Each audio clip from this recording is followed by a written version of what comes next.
Nigeria's economy is said to have experienced significant fluctuations over the last decades, influenced by factors such as oil price volatility, currency instability, and inflation. The country's GDP growth rate has averaged 2.3% annually, with a growth rate of 3.13% in the first quarter of 2025.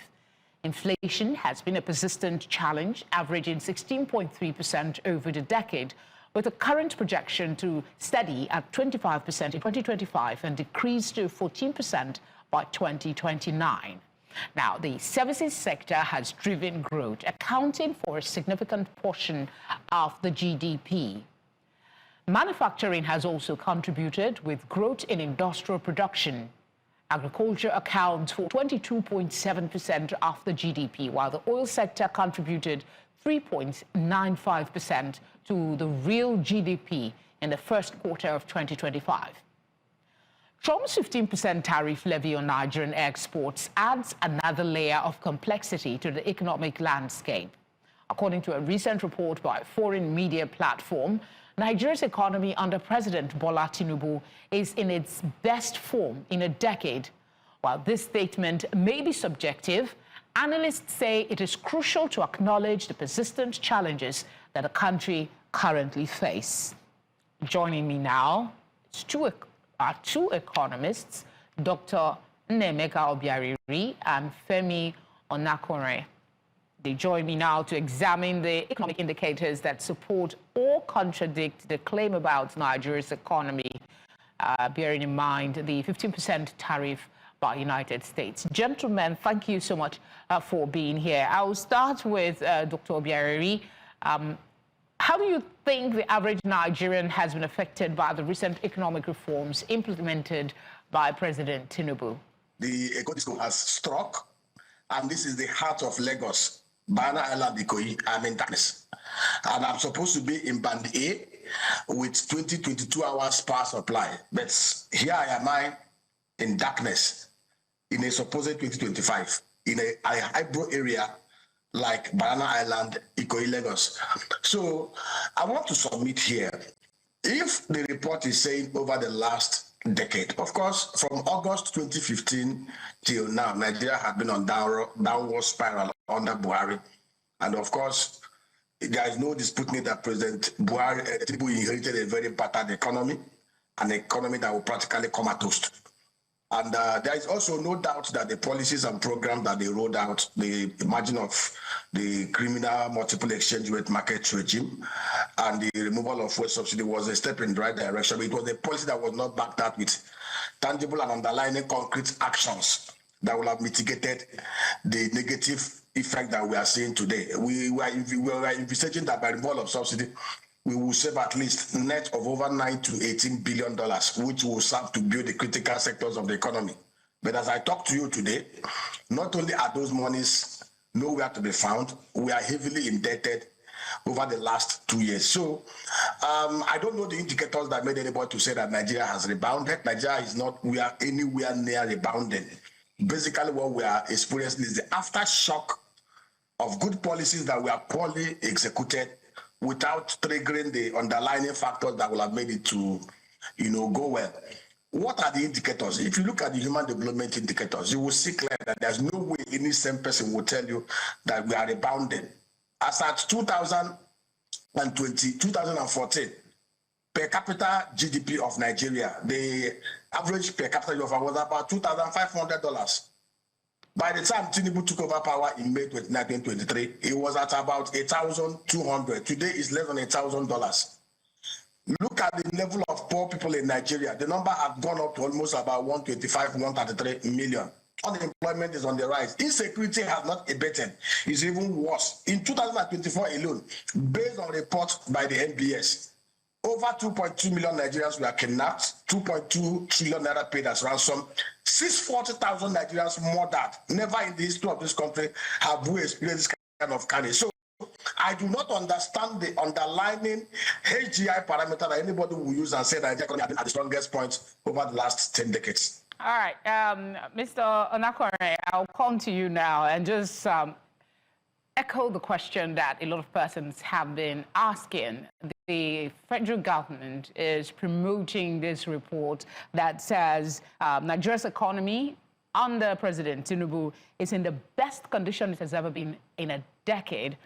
Do you align with Dr. Obiaraeri's submission, or you align more with the federal government's optimism that this is indeed a truism?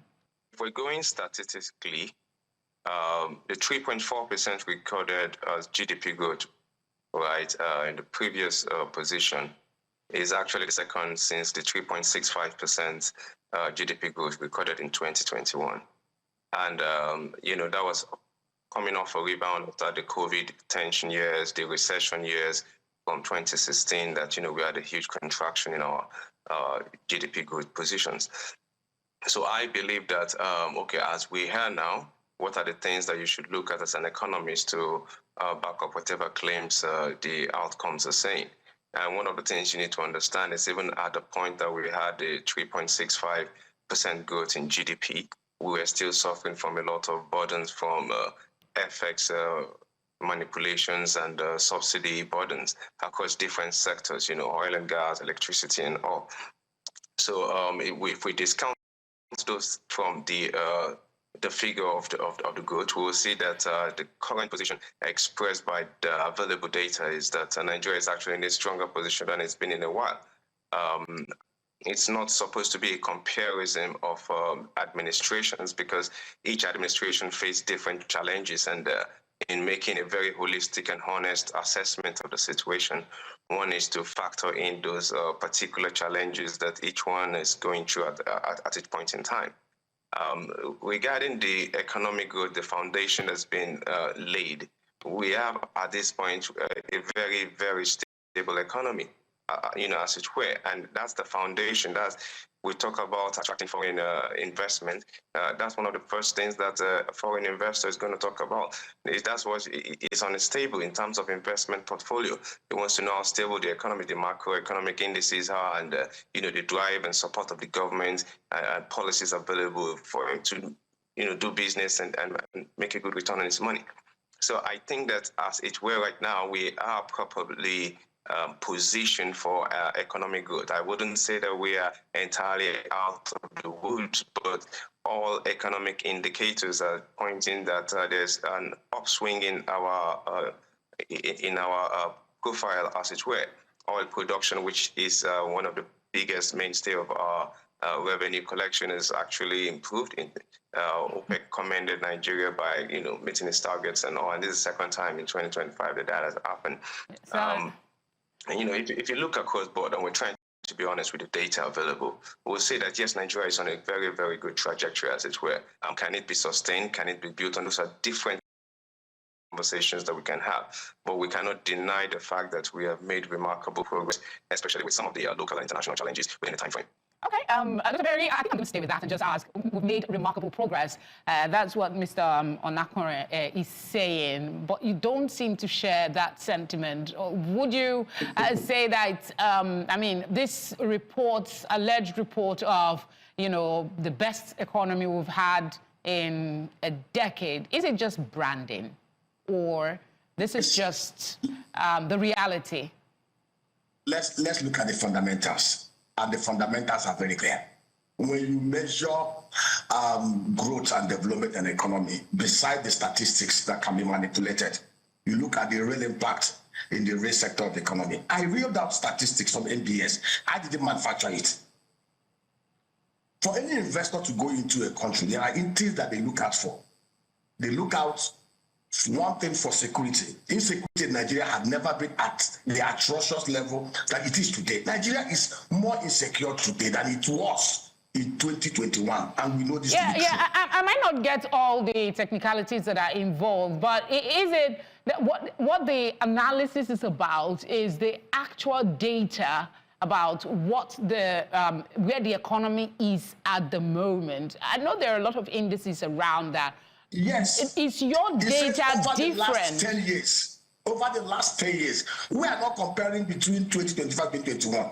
We are looking at data between 2025 to 2015 to 2025.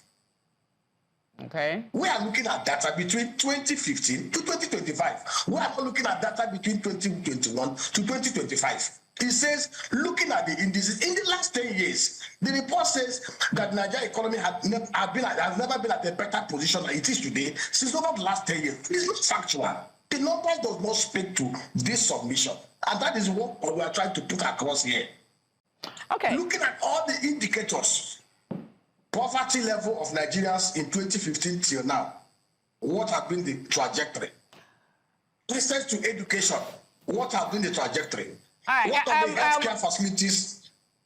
Doctor, in the interest of time, so let's just bring in another aspect of this conversation, and that's, again, the tariff, the 15% tariff that's been levied on Nigerian export.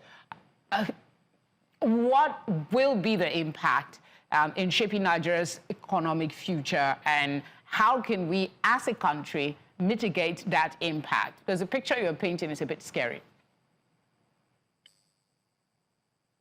Okay, you ask what will be the impact. It will, of course, add to the cost of Nigerian exports, which is already outrageous. And I'll give you an example. Today, the cost of fund in the market is averaging 31 to 35%. MPR is 27.5%, and that is the risk-free rate of borrowing. The average manufacturer in Nigeria, first of all, has the cost of fund to tackle with 30% across board. We are looking at the inflation numbers, 24% is part of the cost of production, part of the cost of doing business. Then add 15%, this tariff, and other costs associated with doing business in Nigeria. You will see clearly that will not be as much competitive as our peers in other clients. Take an example. Again, I'm sorry, I have to interject again. We're out of time, but I'd like Mr. Onakanren to also speak on that. How can we get out of it? In a minute, if you can. Okay, so sorry, I'll quickly try to go through this. Regarding the tariffs, I think that the position, we need to really look at things as economists, right, and not about sentiments. So regarding the tariffs, the key position we're looking at, what are our primary export positions to the U.S. I mean, it's we're not a manufacturing export company, so some of those things do not, some of the things previously outlined do not apply to us. We look at what are the strong points, where are we exporting from. Now, this tariffs naturally means that, revenues become less, but if it promotes bilateral trade, right, we can actually negotiate diplomatically for better economic positions, right, some kind of benefits to our exporters as our growth increases, and actually benefit from the symbiosis that comes from the situation. It is not everything that is threatening, when you have a situation that develops. And I would like to point out that my analysis was based on 2015 to 2025. 2021 was an exception in terms of economic GDP percentage growth, and that was the only one that was more than the 3.4 that was captured. But that beside the point, it's important that we focus on the opportunities rather than be belligerent about whatever challenges there are. America has the right for tariffs. We can also impose cross tariffs, and at the same time, we can leverage on the opportunity to see what other, concessions we can gain from bilateral trade agreements. It's quite curious that two economists have two different views with using the same data. I wish we had more time, but that's all we can do for now. Thank you for speaking with us, Dr. Obiaraeri and Mr. Onakanren.